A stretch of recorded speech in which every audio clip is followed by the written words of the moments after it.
Bonjour, voici donc la deuxième vidéo concernant les masques de Lego.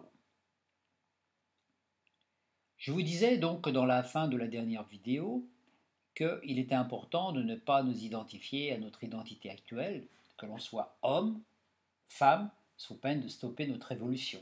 Donc vous voyez, ne pas dire «Ah, je suis une femme», etc., tatati, et puis voir tous les problèmes qu'on peut avoir en tant que femme ou en tant qu'homme, parce que il ne faut pas oublier qu'on a été dans d'autres vies, dans d'autres incarnations, tantôt homme, tantôt femme. On alterne les expériences pour expérimenter les deux aspects de notre polarité, donc le plan émotionnel et le plan intellectuel. Nos corps subtils sont intimement liés à l'expérience d'alchimie.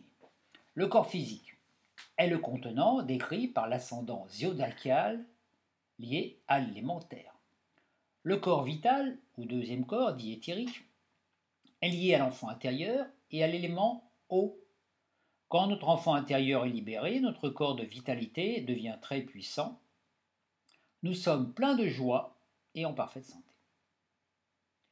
Le corps astral, lié à la femme intérieure, aux émotions et à l'élément feu, les passions, les instincts, les pulsions.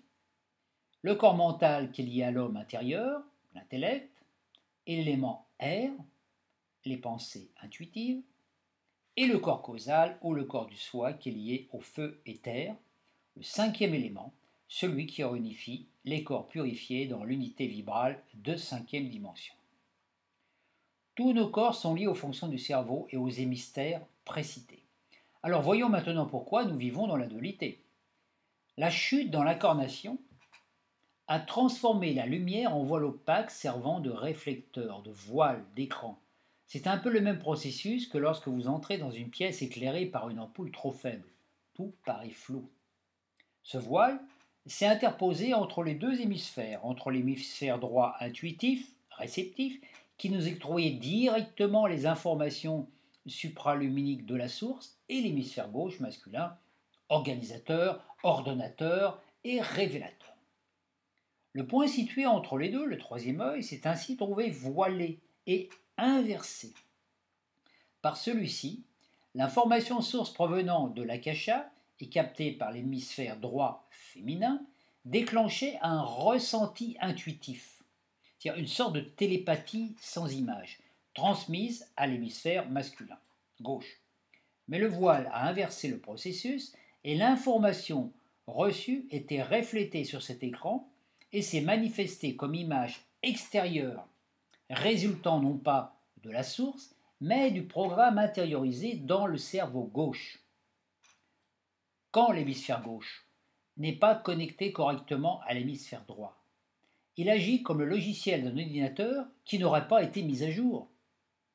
Les données qu'il contient deviennent obsolètes, car au sein de l'univers source, tout est en perpétuel mouvement, régénération.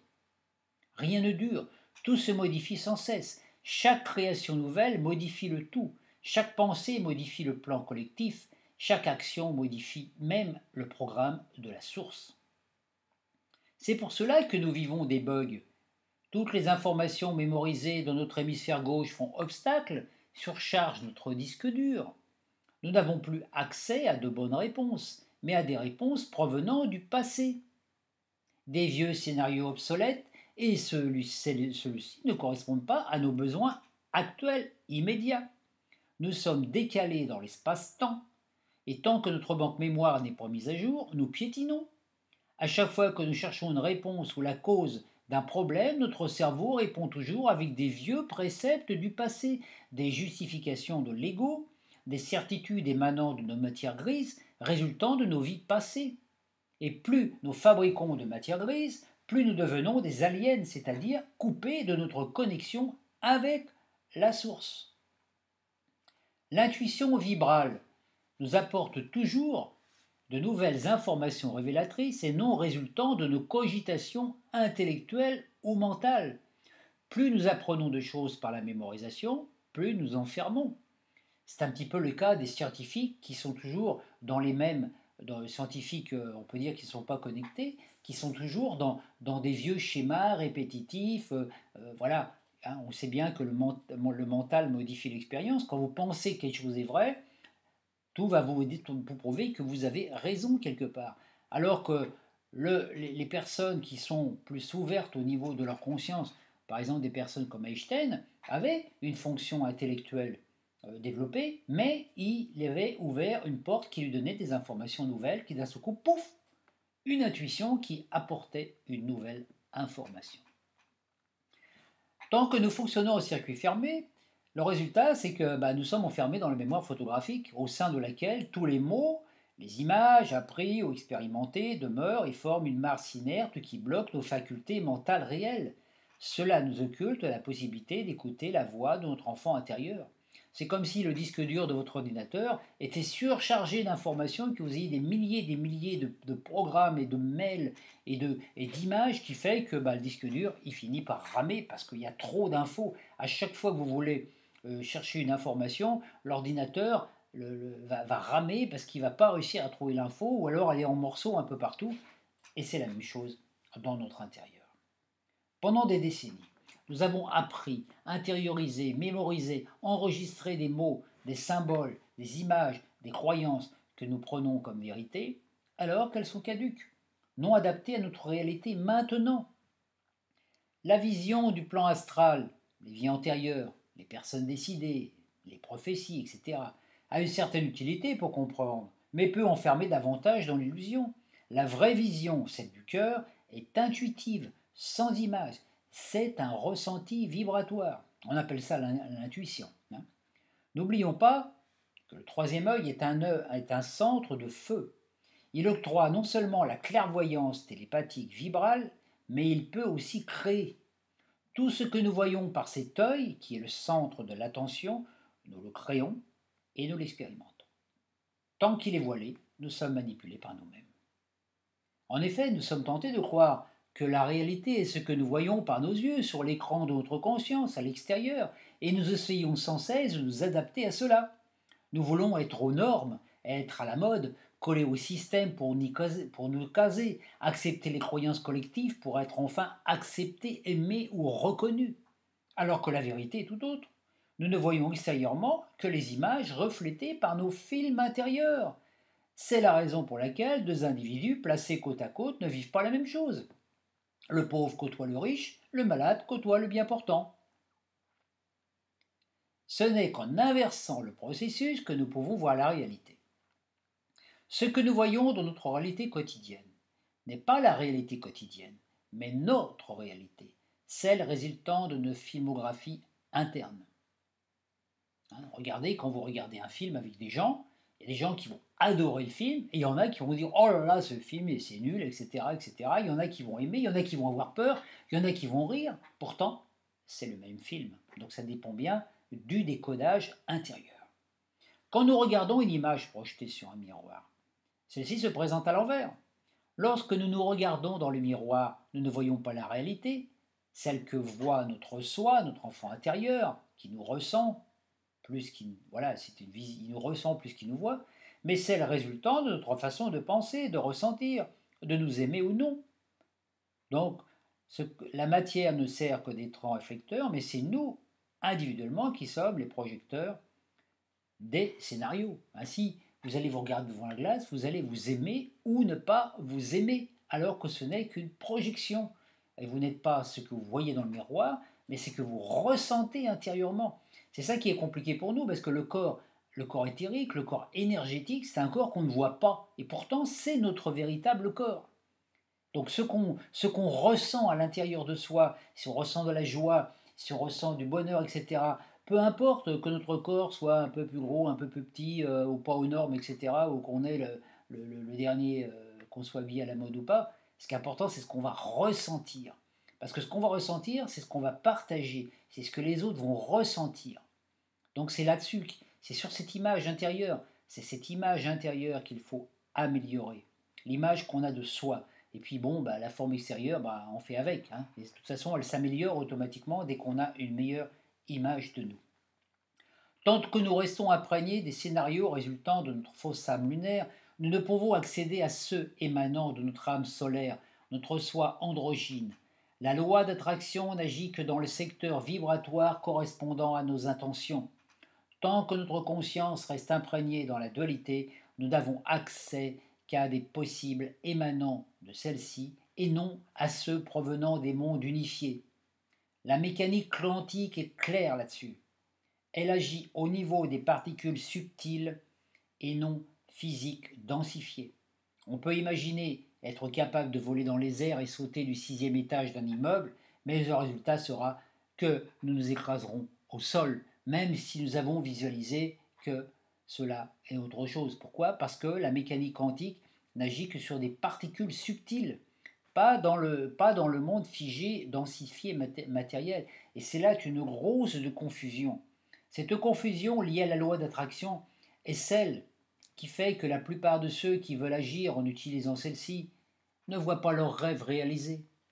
La loi d'attraction est liée à la résonance vibrale de l'onde d'amour. Celui qui veut accéder à tous les possibles doit faire un avec le je suis source, au-delà même de son propre je suis. Il doit se sentir être tout le principe et non seulement une partie de celui-ci. Donc, par exemple, si vous pouvez dire si j'avais telle voiture, si j'avais telle maison, si j'avais de l'argent, je serais heureux. Donc vous mettez quelque chose de matériel. Vous concentrez votre énergie et votre pensée sur le monde matériel en disant voilà, il faut que j'acquière cette voiture ou que j'ai ça. Donc vous allez vous concentrer sur cette image pour ressentir la voiture, etc. ou l'argent que vous voulez, ou la compagne, ou le lieu de vie, etc. Puis vous apercevez que ça a du mal à venir parce que déjà il faut ressentir, il faut devenir la chose pour qu'elle puisse venir à nous. Quand on fait un avec une chose, automatiquement elle vient vers nous. Mais tant qu'il y a nous et la chose, ça fait un espace. Donc il y a des gens qui se disent ah j'aimerais être ceci plus tard, j'aimerais être ceci demain. Mais demain n'existe pas parce qu'au niveau de la source, c'est je suis qui existe. Donc au lieu de travailler sur des états d'âme et des états d'avoir, il faut travailler sur un état d'être. On peut par exemple visualiser tout ce qu'on aimerait pour être heureux, hein, voilà, habiter, je sais pas, au bord de la mer ou en montagne, avoir une belle voiture, avoir une belle situation. On peut visualiser tout ça et puis c'est ça le travail de visualisation. Et puis ressentir, imaginer, ah, si j'avais toutes ces choses que je veux, voilà, quel état d'être ça me donnerait intérieurement, quel genre de joie je ressentirais. Et quand vous ressentez cet état de joie intérieure, vous le mémorisez. Et après, vous oubliez toutes les choses que vous avez demandées.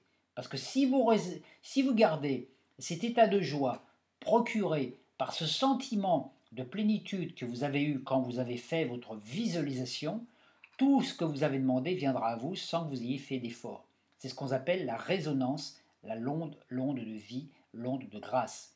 Vous voyez? Donc par exemple, si vous choisissez d'être heureux, choisissez d'être heureux parce que vous avez tout cela, et bien après, la seule chose à faire, c'est qu'il faut rester heureux dans votre vie quotidienne, quoi qu'il vous advienne, quoi qu'il vous arrive, en sachant que tout ce qui vous arrive, même si vous perdez votre boulot ou autre, savant que tout ce qui se met en place, c'est votre soi qui l'envoie pour que votre rêve, votre désir de bonheur s'installe. Parce que quand vous êtes installé dans le besoin, dans la vibration de la joie et du bonheur tel que vous l'avez ressenti et visualisé, vous faites un avec, il n'y a pas vous et cet état d'être, vous êtes un état d'être, je suis heureux.